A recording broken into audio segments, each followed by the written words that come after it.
Welcome back, everybody. John, before I get to some other topics, I want to hit back on the breaking news at the top of the show. President Trump retweeting it, knowing the importance of this information coming out from the charging documents.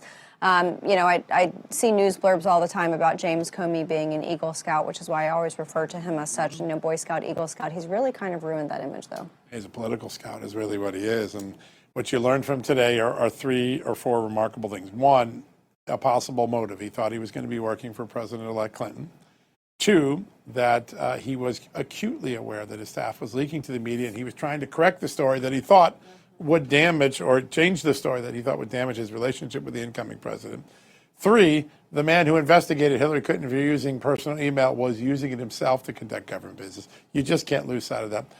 And 4, you get a sense that maybe that somewhere down the road there could be a superseding indictment. When you look at the second testimony, where he says, I don't know anything about that Hillary Clinton intelligence, and he did. His own handouts seem to suggest he does. You kind of get the sense that maybe Lindsay Halligan has more going on, Kash Patel. And by the way, all of this evidence, or a good part of this evidence, you know what it was?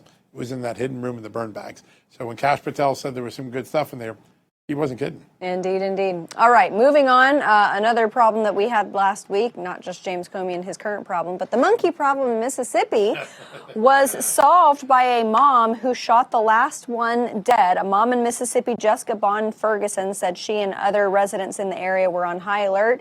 And it came into this woman's territory. She's got kids. She said, not today, monkey, not today. And she bang, bang. Don't mess with a woman with a gun. That's all I'll say. Yep. And apparently it turned out that the monkeys were not diseased as we had thought, but that's what the original report that's what the original report was. Yeah. All right. John, on the SNAP conversation, which I think I've probably beat like a dead horse on the reporting side of things, this is going to blow your mind. There are approximately 3,280,000 households in LA County. Nearly 1 million households in Los Angeles County are on EBT. USDA and county data shows that 31% of LA County is on food stamps. Yeah, absolutely. If you want to see what democratic policies do, that's what they do. They make an entire generation dependent on government handouts and not on a. They've not built an economy for self-reliability now. I think that's it. Praise to you. You did a great story last week on this issue, and then.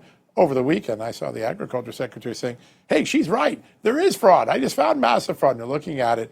I hope we get the ag secretary on the show later this week, Brooke Rollins. But the government really took note of what you were writing. And this fraud pattern is something that, if you clean it up, then the people who really need it get it. And those who don't are kicked off of it. Just like Obamacare. You got a lot of people that are making $300,000-400,000 grand and they're getting the subsidies on Obamacare. Why? Yeah.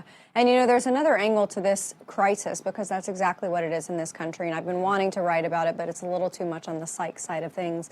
But you look at this culture of handouts from the government and entitlements, literally, not just the legal term for entitlement, but the feeling of entitlement, the psychology of entitlement. And now you've got these viral videos of folks out there saying, that's fine, we're just going to go and we're going to steal the food.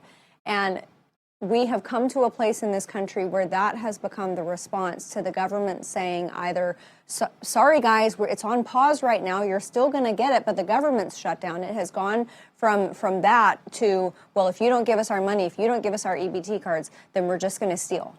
Yeah, the American spirit was built on carpe diem, and today's generation seem to be more interested in a per diem from the government. It's really, really concerning. And how we get that reliance, that self-reliance that made America great, that made manifest destiny possible, put man on the moon first. We got to capture it quickly, or we're gonna have mandamis all over the United States. I know. All right, John. So Coca-Cola, their annual Christmas ad, the one that usually features 18-wheelers with lights on them and polar bears and all of that good stuff. Well, they announced that this was going to be an all AI-generated ad this time around. So keep an eye out for that and see if you can catch it. Wow, I can't wait to see what that's going to look like. I don't know what their reason was, but I don't like the direction we're going. Yeah. Yeah, we'll see where it goes. Let's use real people, real truck drivers. Why not? Not with CDLs from California, though. We've got to be safe here. All right, everybody, that's going to do it for us tonight. Grant Stinchfield is going to take you through the next hour, but we'll be back here tomorrow night at 6 p.m. Eastern. Until then, have a great night.